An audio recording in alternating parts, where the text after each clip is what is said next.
We have tasted the best the supermarkets have to offer for Valentine's Day, but now, with the real deal, Donal has got his sausage and meatballs. I'm not sure I can eat any more. As my mother would say, you have spoilt your dinner. Oh, yeah. You've spoilt your dinner, and now you come to me with a full belly, and he's doing tricks. Right. Let's make a beautiful Valentine's Day. Let's do it. So simple to do, and it's you can feed 2 people for under 12 quid with this. We've got a full menu, we've got garlic bread, we've got a beautiful sausage meatball, Lady in the Tramp moment, and a dessert. Pannacotta to go. So, to make this, your meatballs... Love pannacotta. We've got sausage meat, cheap as chips, but really flavourful. You're going to ump up the flavour with some toasted fennel seeds, a great store-cupboard ingredient that you can have in your spice drawer. Give it a toast in a pan, in a drying frying pan. Yeah. Give it a press with a pestle and mortar, and then you've got really great flavour from that. To this, some parsley, and if you're feeling the heat, you can go for a little bit of pinch of chilli flakes, OK? So that's your basic mixture of your meatballs. And once you have them, you have a gorgeous mix that can be transformed into all sorts of different things. But we're going meatballs, and we've got these gorgeous little, almost kind of small polpette style meatballs going on here. I don't like a big ball. I like a small ball when you put it in. I like big balls. Do you? OK, well, look, you're not in the right place. Well, I like the big ones just because they taste nice, but the only thing is you need to cook them longer, don't you? Exactly. Or put them in the oven. This is quick, it's tasty, and even when you're going for your bite, you've got something that you can get into your mouth, no problem. Right, so we've got our meatballs looking lovely. They're frying off, they're golden brown. And once we get going, we're going to talk about the sauce that comes together to bring this to life. What are you eating already? Parmesan cheese? Yeah, bit of cheese. Oh, it's lovely. You've got your fill over there. My starter. He didn't actually eat that much. Did he not? OK, fair play. I was saving myself for this time. Of course you were. Of course you were. I mean, he was in the tux. I didn't get the memo about the tux.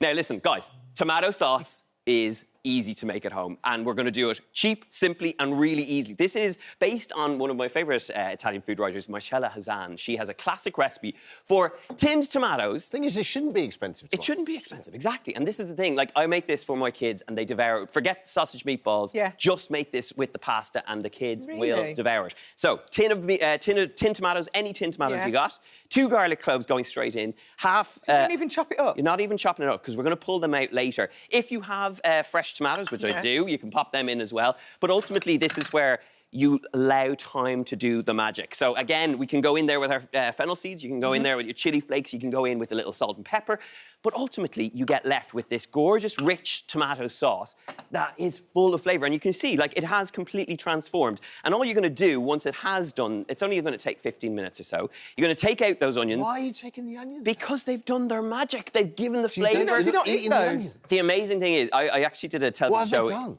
In Italy, and the amazing thing was most Italians actually don't chop up their garlic. They just pop it in, full clove and all, flavour the sauce, but you don't get that astringent taste. So it's a really good tip. Really nice. Oh, I did forget to tell you that a little knob of butter in here is what brings this beautifully together. So look, we've got our meatballs frying off. We've got our gorgeous tomato sauce, which then goes straight in.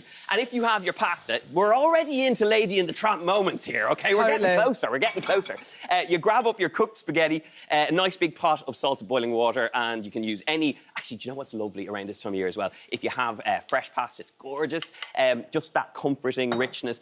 But any dried pasta will do. And you're just going to slowly bring this, toss it together, make a little bit of love to the pasta. Always spaghetti in the sauce, yeah. Always spaghetti in the sauce. I feel like I want to put some basil in that. Absolutely. This is it. If you want to add to it, and because this is your baseline sauce, bring it up with some basil. Bring it up with some Parmesan cheese. Need any pasta water in that, would you not? I absolutely would. Take a little bit of the starchy pasta water across as well.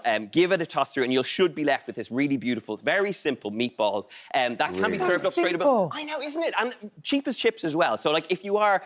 forget what we were doing over there. This is more the real food you're going to have here. You've got beautiful pasta meatballs. Will you get me some basil and some Parmesan going on over there? I'll get one for over here. Throw on some Parmesan. I'll get you some Alison as well. Now, I do have a dessert. This is Alison's. I'm doing it. If you want a really simple dessert, pannacotta is one of my favourite things because it is simple to... Oh, look, he's got all the moves. For God's sake, I saw you dancing over there. He's really feeling it today. He's so funny. OK, so we have beautiful meatballs. You're finishing off with some basil, some Parmesan cheese. Pannacotta, easy, quick dessert. You're going to melt down some gelatin. I can't believe pannacotta is that easy to make. It really is, it really is. So I've got these sheets of gelatin. They're your secret weapon in the dessert collection of your house. Pop pop it in some water with some cold water, and then you're going to squeeze it out. Pop it into a couple of tablespoons of milk and stick it over to simmer on the hob. Pop that into some natural yogurt. We all have a bit of yogurt knocking around the house. Yeah. This transforms it with a little bit of sugar, and you essentially just pour this into these little glasses. You have your panna cotta. It'll set up overnight, a couple of hours in the fridge, with a little bit of vanilla extract. And then the last finishing touch is this gorgeous coulis that you just pour over the top. That's just raspberries, sugar, a little bit of lemon juice. Well, but blend that down. Blend it down. You put it through a sieve just to get rid of any of the pips. Finish it off. You've got spaghetti and meatballs, a gorgeous dessert, and it's all lovely. Under 12 quid. It's bargain. I forgot about the garlic bread. I also had garlic bread as well. Simple butter with softened butter, Parmesan cheese, garlic, and parsley. Slits into your baguette. Stick it all over and get it into the oven, and it'll just take 15 minutes. And again, that can all happen while you're doing all this stuff. That's so easy. I can't believe how easy that is. I can't believe I nearly forgot the garlic bread. So that's the best bit. It is the best bit. There's you cheating on him with that Steve Wilson over there. I know. Exactly. I literally can't eat Falling no more. Here, I'm bringing the garlic bread over here, okay? You. You guys crack on. Done, Donal. Details for today's recipe, check out our This Morning app.